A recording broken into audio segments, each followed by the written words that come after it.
तो भाई इस वीडियो के अंदर आपको एक्सरसाइज 1.2 के सॉल्यूशंस बता रहा हूँ, ठीक है।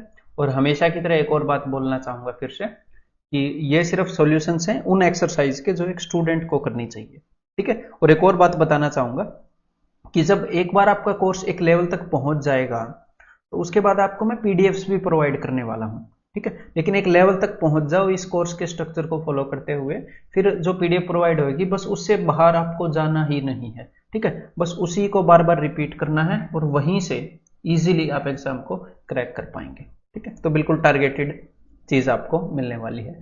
चलिए मैं इसके सॉल्यूशंस को स्टार्ट करता हूं। वही सॉल्यूशंस देखिएगा जो आपको तंग करें।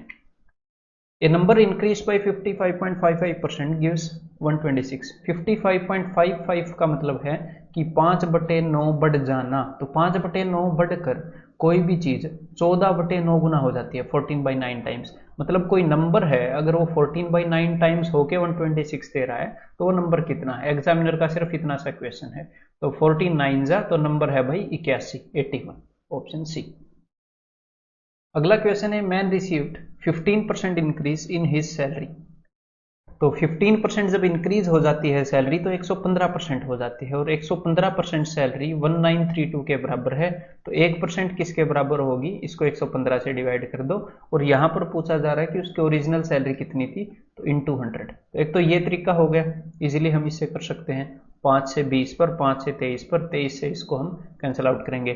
23 8 184, 2300 के 92, तो 1680 हो जाएगी, ऑप्शन डी। अदरवाइज वही सेम बात है कि जब 15% किसी वैल्यू को इंक्रीज करते हैं तो 115/100 वो 23/20 गुना हो जाती है। तो मतलब 23/20 गुना होने के बाद वैल्यू इतनी है, तो इसको 20/23 गुना कर देते हैं। तो ये वही बात है, 20/23 से ही मैंने इसको गुना किया है, ठीक है। अगला question, the retail price of A water geyser. Retail price क्या होता है, जो आपने एमआरपी सुना है, एमआरपी होता है मैक्सिमम रिटेल प्राइस। मतलब कि रिटेल होता है जब एक कस्टमर तक जब कस्टमर तक एक प्रोडक्ट जाए। जैसे मान लो कोई कंपनी है, वो डिटर्जेंट पाउडर बनाती है, सर्फ बनाती है। जैसे सर्फ एक कंपनी है, डिटर्जेंट पाउडर ही होता है, डिटर्जेंट पाउडर वो बनाती है। फिर कंपनी ने डिटर्जेंट पाउडर बनाया, कहीं पर उसका मैन्युफैक्चरिंग प्लांट होगा, उत्पादक यूनिट होगी कहीं पर। तो जो मैन्युफैक्चरिंग प्लांट है वहां से वो कहां पर जाएगा, वहां से वो जाएगा डिस्ट्रीब्यूटर पर। मैं वैसे आपको समझा रहा हूं बस, डिस्ट्रीब्यूटर पर। तो वो अलग अलग जगह डिस्ट्रीब्यूटर डिस्ट्रीब्यूट करता है चीजों को, हरियाणा में, पंजाब में, मध्य प्रदेश में, ऐसे ऐसे वो डिस्ट्रीब्यूट कर देगा। तो डिस्ट्रीब्यूटर उसके बाद किसको देगा, थोक विक्रेता को, मतलब कि होलसेल होलसेल डीलर को, या इनके बीच में भी कभी कभी डीलर आ जाते होते हैं। फिर होलसेल डीलर किसको देगा, होलसेल डीलर देगा रिटेलर को। रिटेलर होता है जो रिटेल करता है, रिटेल आउटलेट, मतलब कि जो कस्टमर को देगा। तो एमआरपी होता है मैक्सिमम रिटेल प्राइस, कि एमआरपी अगर 10 है तो 10 से ऊपर 11 रुपए का उस चीज को नहीं बेच सकते, रूल है ये, लो। एमआरपी है वो मैक्सिमम रिटेल प्राइस है, और ये कानून के खिलाफ होता है इसे बेचना, ठीक है। तो चलो भाई, तो जो रिटेल प्राइस है एक वाटर गीजर का वो इतना है, ठीक है। मतलब उस चीज के ऊपर इतने लिखा हुआ है। If the manufacturer gains 10%, the wholesale dealer gains 15%। मतलब जिसने, मान लो एक्स रुपए में वो चीज तैयार हुई, जिसने मैन्युफैक्चरर ने बनाई, उत्पादक ने, उसके बाद उसने 10% का फायदा उठाया, मतलब कि 11/10 गुना उसका रेट हो गया। अगर स्टार्टिंग में उसका रेट R रुपीज था तो अब उसका रेट R × 11/10 हो गया। 10% उसने फायदा कमाया, इतने में उसने होलसेल डीलर को बेचा होगा, मैन्युफैक्चरर ने। होलसेल डीलर ने 15% का फायदा कमाया, मतलब 115/100, 23/20 गुना, इतने में आगे उसने चीज बेची होगी। फिर रिटेलर ने इतने में चीज खरीदी, रिटेलर ने 25% का फायदा कमाया, मतलब कि 5/4 गुना में चीज बेची। 25% का फायदा मतलब 125/100, और तब जाके चीज 1265 की पड़ी। तो हो सकता है देखने में एक क्वेश्चन लगे कि भाई प्रॉफिट एंड लॉस का या कैसा भी है, पर कुल मिलाकर परसेंटेज की अंडरस्टैंडिंग है। एक बार अंडरस्टैंडिंग स्ट्रांग हो जाए फिर किसी क्वेश्चन को नहीं छोड़ने वाले हम, ठीक है। चलो भैया अब इसको सोल्व कर लेते हैं। फिर 23 से सबसे पहले कैंसिल करूंगा। 23 5 115, तो बच जाएगा अपना 11, 23 5 115, ठीक है। अब 11 5 55, तो बस इस चीज को वहां पर ऊपर ले जाके लिखना है। तो ये कितना हो जाएगा, 800। आर की वैल्यू कितनी आ जाएगी, 800। ठीक है, तो that is option A. Otherwise जैसे मैंने आपको बताया, एक बार आपको परसेंटेज की अंडरस्टैंडिंग हो गई, बाद में आप क्या करोगे, आपको ये पता लग जाएगा कि ये जो 1265 है, इसके अंदर ये 3 चेंज आए थे, तब जाके ये 1265 हुआ है। तो बस उन चेंजेस को हम बैकवर्ड ले जाना स्टार्ट कर देते हैं कि इस वैल्यू, किसी वैल्यू को 11/10 गुणा किया गया, उसी वैल्यू को 23/20 गुणा किया और 5/4 गुणा किया गया, तब जाके वो वैल्यू इतनी आई। तो बस हम क्या कर देते हैं, 5/4 की जगह 4/5, 23/20 की जगह 20/23 और 11/10 की जगह 10/11। तो आंसर तो ऐसे आ जाएगा। लेकिन मैं एक और बात बताना चाहूंगा स्टूडेंट को कि कभी कभी 10% बढ़ने का मतलब है कि भाई 11/10 गुना होना। कभी कभी स्टूडेंट क्या करता है, 10% बढ़ाया है तो वो ये बोल देता है मैं 10% घटा दूंगा 9/10। ऐसा मत कर देना मेरे भाई, ऐसा मत कर देना, ठीक है। 10% अगर बढ़ाया गया है तो उस चेंज को वापस लाने के लिए 10% की फ्रैक्शन को ही उल्टा करना पड़ेगा। ये नहीं है 10% बढ़ाया है तो आप 10% घटा दोगे, 9/10 कर दोगे। ये चीज एक्सप्लेन मैं आगे करूंगा। The age of Bhaskar is 16.66% more than that of Krishna. The age of Krishna is what percent less than that of Bhaskar? तो भाई भास्कर की एज इतनी ज्यादा है, तो अगर कृष्णा की एज 6 है तो भास्कर की एज 7 है। तो भाई द एज ऑफ कृष्णा कितनी कम है, 1 कम है 7 पर, तो 1/7 क्या होता है, 14.28। Simple question. In a class 40% of the boys, और पिछले इस क्वेश्चन को आप एक और वे से कर सकते हो कि भास्कर की जो उम्र है वो कृष्णा की उम्र की 7/6 गुना है। कृष्णा की उम्र से 16.66% ज्यादा है, मतलब कि 7/6 गुना है। तो कृष्णा की उम्र भास्कर की उम्र की 6/7 गुना होगी। 6/7 गुना मतलब कि 1 कम होगी 7 पे, 1/7। ऐसे भी हम कर सकते हैं कि मान लो ए की सैलरी है वो बी की सैलरी से 40% ज्यादा है, तो ए की सैलरी कितने गुना है, 140/100 मतलब 7/5। बी की सैलरी की 7/5 है ना, ए की सैलरी, बी की सैलरी को 7/5 करेंगे तो ए की सैलरी के कंपैरिजन में बी की सैलरी 5/7 है, तो कितनी कम है, 2 कम है 7 से, ठीक है। आगे, in a class 40% of the boys is same as half of the girls and there are 20 girls. तो 40% जितने भी बॉयज हैं, मान लो यहां पर बी बॉयज हैं, तो उसका 40% मतलब कि 2/5 is equal to is same as half of the girls. तो गर्ल्स कितनी है, 20 गर्ल्स हैं, उसका हाफ कितना है, 10। इन्होंने क्या बोला, 40% of the boys is same as half of the girls. Girls का आधे के बराबर है, बॉयज का 40% गर्ल्स के आधे के बराबर है। तो बॉयज का 40% 10 के बराबर है, तो बॉयज कितने हो जाएंगे, 25। 5/2 को उधर ले जाके मल्टीप्लाई करोगे तो, ठीक है। Total number of students in the classes, तो बॉयज 25 हैं और गर्ल्स कितनी है, गर्ल्स बताई हुई है 20 हैं, तो टोटल 45 हैं, ठीक है। और अदरवाइज इस टाइप के क्वेश्चन में एग्जामिनर एक और काम करता है, गर्ल्स देता नहीं है और ये पूछ लेता है बॉयज गर्ल्स का रेशियो। तो सिंपल सी बात है, 40% of boys is equal to 50% of girls. जब दो अलग अलग वैल्यूज का कुछ कुछ प्रतिशत बराबर दे रखा हो, तो मैंने आपको बताया ना, उनका रेशियो पता लग जाता है, 5/4 बॉयज इज टू गर्ल्स का। गर्ल्स को मैं उधर नीचे लेके गया, इस 40 को इधर नीचे लेके आया। Ravi sells an article at a gain of 12.5%। तो बस इस चीज को प्रॉफिट एंड लॉस आपने किया हो या ना किया हो, लेकिन ये बात तो सिंपल है ना, जितने में भी उसने खरीदा, जो भी उसका कॉस्ट प्राइस है, या जितने में भी खरीदा, आपको भले ही ये ना पता हो कि खरीदने वाले मूल्य को कॉस्ट प्राइस बोलते हैं, लेकिन जितने में भी खरीदा उससे 12.5% ज्यादा में बेच दिया। क्लियर है। If he had sold it at ₹22.50 मोर, अगर वह उसको 22.5 ज्यादा में बेच देता, मतलब उसने यहां पे बेचा, अगर इससे थोड़ा और ज्यादा में बेच देता, यहां इससे 22.5 रुपए ज्यादा, मतलब कि इतने में बेच देता, ये मैं नंबर लाइन पर रिप्रेजेंट कर रहा हूं, इतने में खरीदा था, इतने बेच दिया, अगर 22.5 रुपए और में बेच देता तो ही वुड हैव गेन्ड 25%, तो उसको 25% का फायदा होता। मतलब जितने में खरीदा था उससे लेकर यहां तक उसको, अगर इतने में खरीदता और इतने में बेचता तो उसको 25% का फायदा होता। तो सीधी सीधी बात है, ये जो डिस्टेंस है, ये जो दूरी है, ये 12.5% है, और ये जो पूरी दूरी है वो 25% है। तो ये बची हुई दूरी कितनी होगी, 25 में से 12.5 घटा दो, 12.5 बच गया। तो 12.5% की वैल्यू क्या है, 22.5। 12.5% की वैल्यू क्या है 22.5, तो मैं इसको डबल करना चाहूंगा यहाँ पर, तो 12.5 का डबल क्या होता है 25%, 25% की वैल्यू क्या है, इसको भी डबल करना चाहूंगा 45। अब पूछा क्या है, द कॉस्ट प्राइस, जितने में भी उसने खरीदा वो क्या होता है, जितने में भी उसने खरीदा, बिकॉज आपने प्रॉफिट एंड लॉस नहीं किया ना, तो देखो जितने में भी उसने खरीदा उसी चीज की परसेंटेज में हम एक्सप्रेस कर रहे होते हैं हर एक चीज को, ठीक है। जितने भी रुपए में चीज खरीदी गई है, लाभ और हानि उसी के बेस पर बताए जाते हैं, इसका इतने % फायदा हुआ, इसका इतने % लॉस हुआ। तो यहां पर अगर आप 100% निकालोगे तो वो कॉस्ट प्राइस ही आएगा।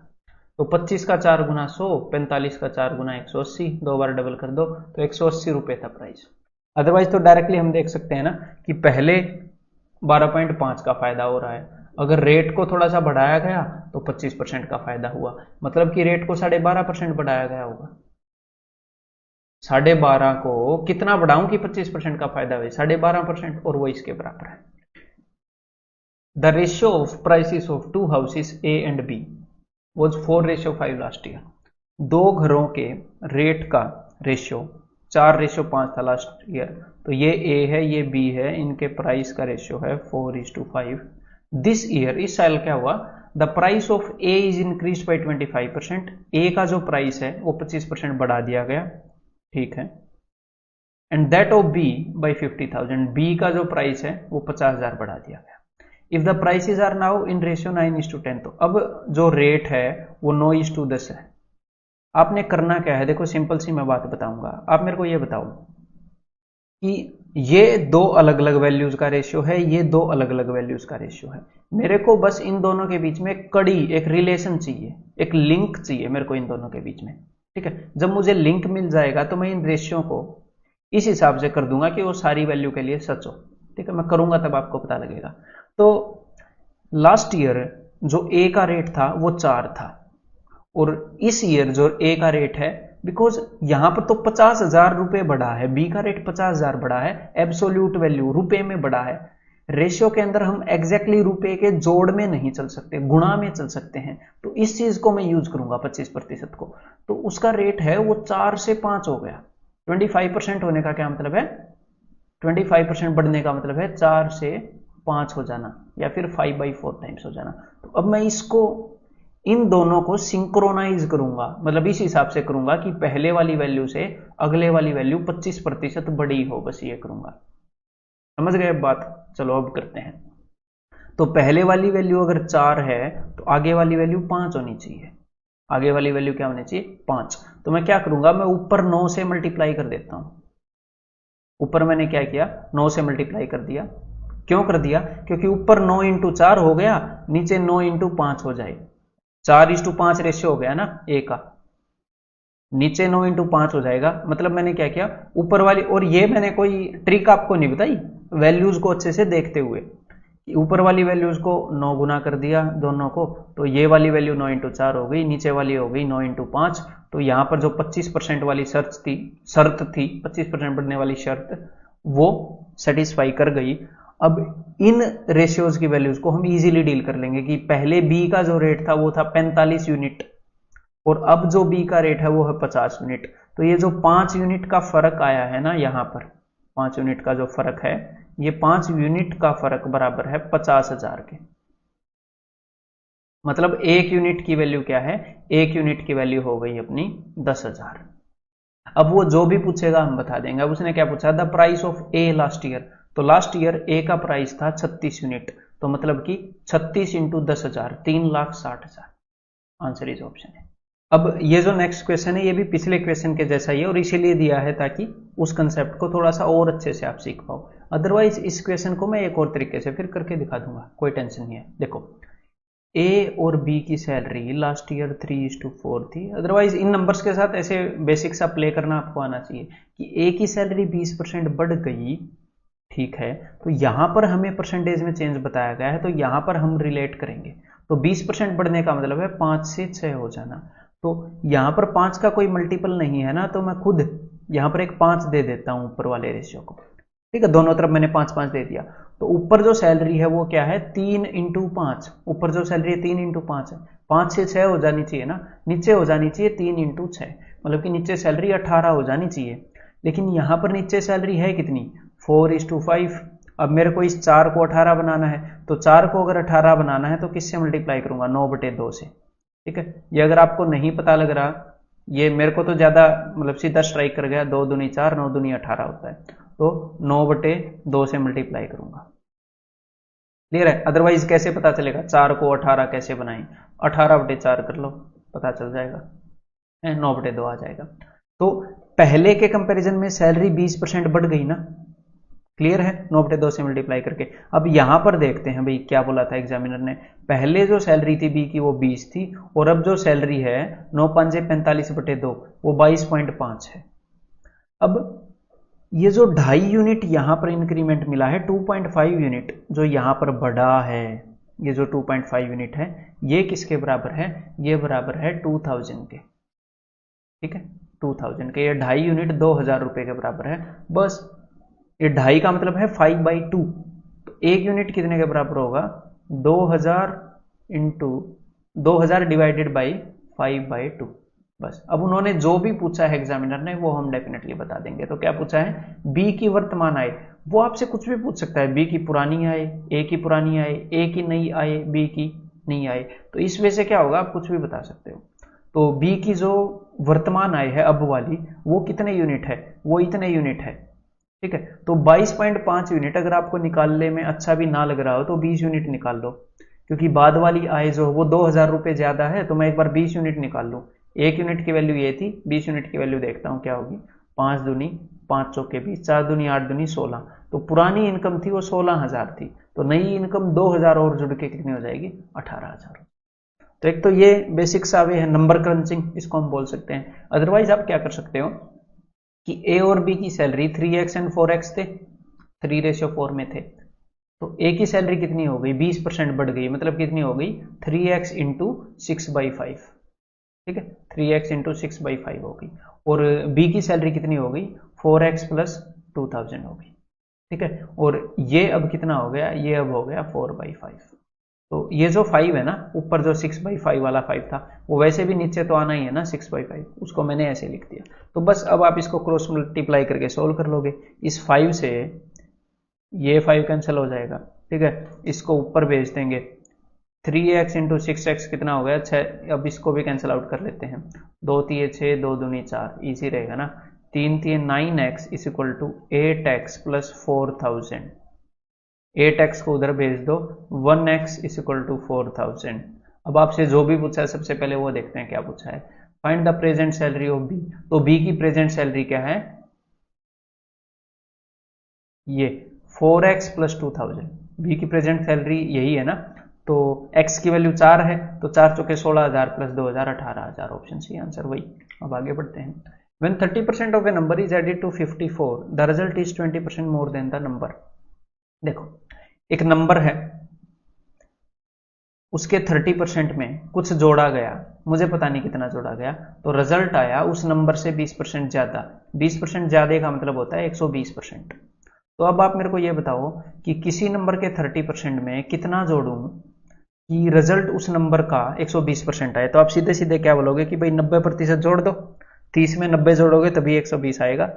अब एग्जामिनर ने मुझे बोला कि भाई मैंने 30% में 54 जोड़ा तो उस नंबर से 20% ज्यादा आया था, तो सीधा सीधा क्या मतलब निकलता है कि भाई जो 90% है वो 54 के बराबर है।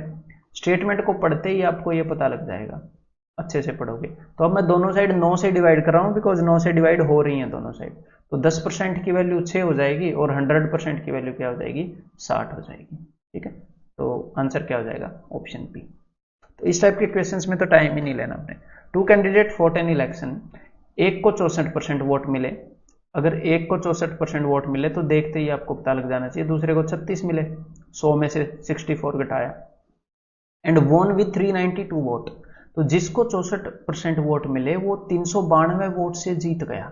आप मेरे को ये बताओ कितने परसेंट ज्यादा वोट मिले उसको, कितने परसेंट ज्यादा, 64 माइनस 36, 64 में से 36 घटाएंगे तो 66 में से 36 घटाता तो 30 आता, लेकिन ये 2 कम है तो 28 आएगा। 28%। तो 28% ज्यादा वोट लिए, और नंबरों में ये 28% किसके बराबर है? 392 के। तो 1% किसके बराबर होगा? 392/28, और 100% किसके बराबर होगा? इंटू 100। That's it. ऐसे इसको सोल्व कर लेते हैं। तो एक बार देख लेते हैं ये कैंसिल आउट होगा कि नहीं 28 से। तो 100 हाँ हो जाएगा भाई, 28 से कम 28, 11 बचेगा। तो 112 जो होता है वो 56 का डबल होता है, और 56 इसका डबल होता है, 4 पे जाएगा 1400। ठीक है, तो यहां पर आंसर क्या आ जाएगा? Option E, none of this. ठीक है, बिकॉज यहां पर आंसर है नहीं। अगला question, the sum of number of boys and girls in a school is 150। लड़के और लड़कियों की संख्या 150 है। If the number of boys is x, the number of girls become x%। अगर लड़के x हैं तो लड़कियां x% है टोटल का। मतलब कि अगर मान लो लड़के 50 हैं टोटल, तो टोटल का 50% लड़कियां, इस हिसाब से वो बोल रहा है। Then the number of boys is, तो सिंपल सी बात है, ऑप्शन चेक कर लेंगे, क्या बड़ी बात है। तो नंबर ऑफ बॉयज मैंने मान लिए 90, टोटल 150 है ना, और ये सारा मेरे दिमाग में ही चल रहा है। तो लड़कियां कितनी होगी? 90 और 60 150 होता है ना। तो अगर नंबर ऑफ बॉयज मैंने 90 मान लिए, तो लड़कियां टोटल का 90% होनी चाहिए। तो भाई 150 का 90% तो ये नहीं है ना, 150 का 90% नहीं है ना, ये 135 होता है। तो ये ऑप्शन तो नहीं होगा। अब 50, अगर लड़के 50 हैं तो 150 का 50% 75। और मैं दूसरे तरीके से चेक करके बता रहा हूँ, लड़के अगर 50 हैं फिर मैंने इसी का 50% निकाल लिया जैसे एग्जामिनर ने बोला, तो ये दोनों तो 150 बना नहीं रहे, इनका सम, ये ऑप्शन भी नहीं होगा। समझ गए? पिछला मैंने कैसे चेक किया था कि लड़के 50 हैं तो लड़कियां 100 होंगी, लेकिन ये 150 का 50% नहीं है, जैसा कि एग्जामिनर ने बोला वो कंडीशन नहीं है। अब लड़के 60 हैं तो लड़कियां कितनी हो जाएंगी? 90 हो जाएंगी। 90 और 60 150। लड़के 60 हैं और लड़कियां 150 का 60% भी हैं, दोनों कंडीशन वेरीफाई कर रही हैं। देखो 150 का 60% कितना होता है? 90, 15 × 90। तो option C is the answer. इनमें इक्वेशंस बनाने की हमें बिल्कुल भी जरूरत नहीं है। अगला क्वेश्चन, और अब ये जो क्वेश्चन आपके सामने है ये आपको मेंटली कर लेना चाहिए। किसी एग्जामिनेशन के अंदर a student who get 20% of the maximum marks, बस अपने दिमाग में ये सोचना चाहिए कि जिस बंदे ने 20% मार्क्स लिए वो 5 नंबरों से फेल हो गया, मतलब वो पास होने वाली लाइन से 5 मार्क्स पीछे रह गया। Another student who scores 30% of the maximum marks, दूसरे स्टूडेंट को मान लो यहां पर बंदा पास होता है, पास होने वाली लाइन से वो बंदा आगे निकल चुका है, ये बंदा तो पीछे रह गया। तो जो बंदा पास होने वाली लाइन से आगे निकल चुका है उसको 30% नंबर आए, ठीक है, और वो इस लाइन से 20 नंबर आगे निकल गया, 20 नंबर, और ये जो पर्सन था ये इस लाइन से 5 नंबर पीछे चला गया था, ठीक है। देन द पास मार्क्स, ठीक है, फाइंड मैक्सिमम मार्क्स, तो मैक्सिमम मार्क्स अधिकतम अंक हमें बताने हैं। तो देखो इन दोनों सिचुएशंस के अंदर, दोनों हालातों के अंदर, अगर मैं ये बोलूं परसेंटेज में कितना फर्क है, तो आप बोलोगे 10% का फर्क है भाई, एक के 20% है, एक के 3%, 30%। अगर मैं बोलूं मार्क्स में अगर देखा जाए तो कितना फर्क है, तो आप बोलोगे कि इस लाइन से एक आदमी तो 5 कदम पीछे है, 5 कदम पीछे है, और दूसरा इस लाइन से 20 कदम आगे है, तो टोटल यहां से यहां तक 25 कदम हो गए। तो मार्क्स के हिसाब से 25 का डिफरेंस है, इसका मतलब 10% की वैल्यू क्या है? 25 है, ठीक है। 100% की वैल्यू क्या है? 100% की वैल्यू है 250। मैक्सिमम मार्क्स कितने हैं? 250। क्लियर है? अब अगला क्वेश्चन क्या है? Passing percentage. तो ये भी मैं उसी स्क्रीन पर समझा देता हूं आपको। पासिंग परसेंटेज, तो देखो मतलब कि यहां तक पहुंचने के लिए कितने % नंबर लिए जाएं, तो यहां तक पहुंचने के लिए तो 20% नंबर ले लेता है बंदा, और 10% की वैल्यू अगर 25% है तो 1% की वैल्यू कितनी है? तो 1% की वैल्यू होगी 2.5, सीधा सीधा दिख रहा है, 10 से डिवाइड हो गया दोनों तरफ, मतलब कि 2.5 नंबर लेकर 2.5 मार्क्स लेकर 1% बनता है। तो भाई 2.5 मार्क्स 5 के अंदर 2 बार आते हैं, 5 के अंदर 2 बार 2.5 मार्क्स आ जाएंगे, मतलब यहां से यहां तक का जो डिस्टेंस है वो 2% का है, यहां से यहां तक का। तो यहां तक पहुंचने में 20%, यहां तक पहुंचने में 22% बंदे को लेने पड़ेंगे। पासिंग मार्क्स कितना हो गया? 22%। अब अगला क्वेश्चन है कि पासिंग मार्क्स, ये पासिंग परसेंटेज था, मतलब कि यहां तक पहुंचने में कितने मार्क्स लें, तो भाई जब परसेंटेज पता चल गया कि 22% ले और 1% की वैल्यू है 2.5, तो 22% की वैल्यू कितनी होगी? 22 इंटू 2.5, 22 का डबल होता है 44 और 0.5 का मतलब होता है आधा, 22 का आधा होता है कितना? 11। तो कितने मार्क्स चाहिए भाई? 55। क्लियर है आपको? बस आगे बढ़ते हैं फिर। A person purchased some electronic items. 60% of those were TVs. उसमें से 60% टीवी थे। 5% मतलब कि मान लो उसने अगर 100 आइटम खरीदे तो उसमें से 60 टीवी थे, बाकी का 40 और कुछ था। 5% of TVs were found to be defective. तो जितने भी टीवी थे, मुझे पता नहीं कितने टीवी थे, लेकिन जितने भी टीवी थे उसका 5% खराब हो गए। 5% ऑफ टीवीज बोला है, तो टीवी थे 60, तो 60 का 5% कितना होता है? 10% होता है 6। 10% 6, तो 5% क्या होगा? 10% का आधा। तो 3 टीवी खराब हो गए 60 में से, 57 ठीक चल रहे हैं। ठीक है। Defective TVs are what percent of total items? तो टोटल आइटम 100 हैं, डिफेक्टिव टीवी 3 हैं, तो 300 का कितने परसेंट है ये बोल रहे हैं। तो भाई 300 का 3% है, आंसर ऑप्शन ए। तो ये हम सीधा सीधा देख सकते थे कि 60% टीवी थे, उसका 5% टीवी खराब हुए, तो 60% का 5% निकाल लो, सीधा आ जाएगा कि भी 3%। अब तक इतनी अंडरस्टैंडिंग आपकी हो गई होगी। 5% income of A is equal to 15% income of B and 10% income of B is equal to 20% income of C। अगर C की इनकम 2000 है तो तीनों की इनकम बताओ। ये क्वेश्चन टोटली मेंटली किया जा सकता है अगर आपको एक सिंपल सी बात पता हो तो, जो कि मैंने ये बताई थी कि अगर आपको ये बताया जाए कि A का 20% बराबर है B का 30%, 20% of A is equal to 30% of B, तो आपको A और B का रेशियो पता चल जाता है। इनकी परसेंटेज को पलट दो, A के साथ 2 था तो 2 को B के साथ दे दो, B के साथ 3 था तो वो A के सामने दे दो, 3:2। और ये कोई रटने वाली बात नहीं है। B को अगर हम उधर नीचे भेजते हैं तो 20 इधर आ जाता है, इधर नीचे, ठीक है, और सीधा सीधा हमें इनका रेशियो मिल जाता है A और B का। तो बस इसी अंडरस्टैंडिंग के साथ अगर आपको ये पलटने वाली बात याद है, ए की इनकम का 5% बी की इनकम के 15% के बराबर है, तो आपको ये देखते ही पता चल जाएगा कि ए और बी का रेशियो 1:3:1 है। ठीक है, पलटना है ना 15 और 5 ऐसे। और बी और सी की इनकम का रेशियो, बिकॉज बी का 10% बराबर है सी का 20%, तो 2:1 है। और यहाँ पर एग्जामिनर ने क्या बता दिया कि सी की इनकम 2000 है। अगर सी की इनकम 2000 है तो बी की इनकम 4000 होगी, और अगर बी की इनकम 4000 है तो ए की इनकम 12000 होगी। क्लियर है? ये बात समझ में आ गई? ये चीज पता होनी चाहिए, याद होनी चाहिए जो मैंने अभी बताई। तो बस इन्होंने पूछे कि भी तीनों की इनकम किसके बराबर होगी, तीनों की इनकम का जोड़। तो तीनों की इनकम 12000 प्लस 4000 प्लस 2000, तो ये सारा मिलाकर हो जाएगा 18000 के बराबर। तो ऑप्शन डी। 405 मिठाइयाँ कुछ बच्चों के बीच बांटी गई हैं इस क्वेश्चन के अंदर, वर डिस्ट्रीब्यूटेड इक्वली इन सच ए वे, इस तरीके से बांटी गई हैं कि the number of sweets received by each side, कि हर एक बच्चे ने जितनी मिठाइयाँ ली या हर एक बच्चे को जितनी मिठाइयाँ दी गई वो सिर्फ 20% है। 20% का क्या मतलब होता है? 1/5। वो 1/5 है, हर एक बच्चे ने जितनी मिठाइयाँ ली वो किसका 1/5 है?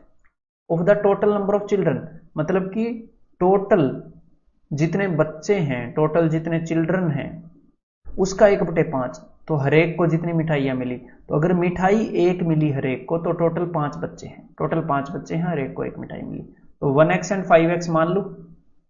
और टोटल मिठाइयाँ कितनी मिली हैं? टोटल 405 मिठाइयाँ हैं। तो टोटल बच्चे 5x हैं, मिठाइयाँ मिली हैं 1x। टोटल बच्चों का 20% है जितनी हर एक को मिठाइयाँ मिली। तो 1x into 5x, 5x square is equal to 405। 5 से इसको मैं कैंसिल आउट करूंगा तो 81, x की वैल्यू आ जाएगी 9। तो अब यहाँ पर सीधा ऐसे 9 टिक नहीं करना, देखना है कि इन्होंने पूछा क्या है। हो सकता है x की वैल्यू पूछी हो या ना भी पूछी हो। ठीक है, how many sweets did each child receive, हर एक बच्चे को कितनी स्वीट्स मिली? 1x, मतलब कि x। तो यहाँ पर तो आंसर नो ही है। अदरवाइज कभी कभी क्या करेगा कि टोटल चिल्ड्रन कितने हैं, तो टोटल चिल्ड्रन कितने हो जाएंगे अभी? 45 हो जाएंगे, उस केस में ये आंसर हो जाता। या फिर कभी कभी क्या पूछेगा, what is the average of the two numbers which represent the number of sweets and total children, मतलब कि उन दो नंबर्स की एवरेज क्या होगी, कौन कौन से दो नंबर्स की, हर एक बच्चे को जितनी मिठाइयाँ मिली और टोटल नंबर ऑफ चिल्ड्रन कितने थे। तो कुछ भी, मतलब हमने स्टेटमेंट को पढ़ते हुए चलना है। जब भी एक्स वाला क्वेश्चन है तो ये नहीं एक्स निकालते ही आदत होती है ना टिक करने की।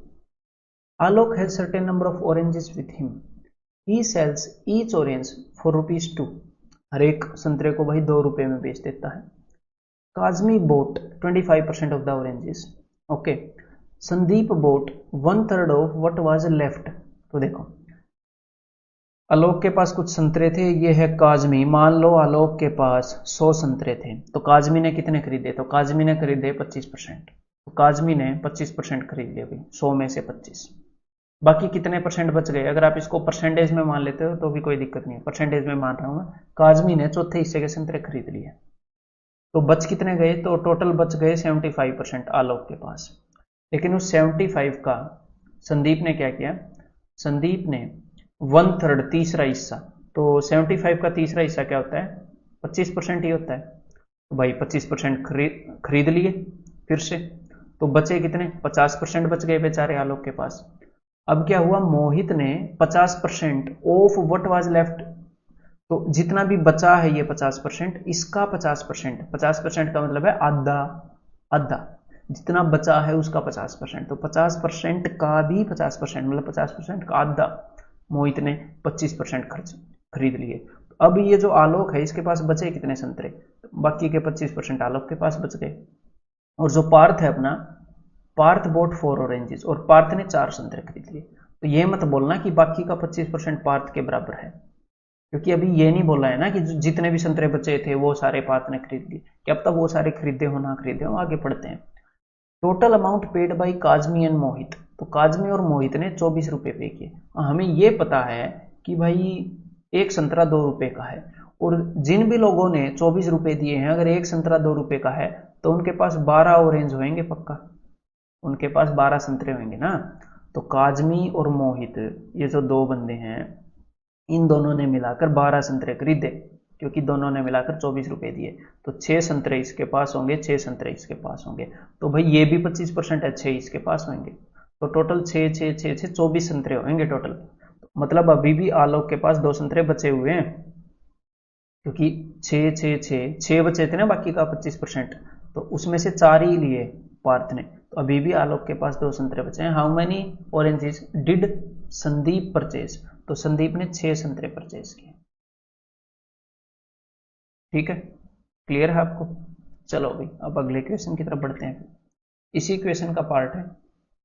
अब इस क्वेश्चन का क्या पार्ट है, how many oranges were left with Alok, Alok के पास कितने संतरे बचे थे। तो बस आप देख लो, आलोक के पास 2 संतरे बचे थे, तो इस केस में इसका आंसर क्या हो जाना था, नन ऑफ दी।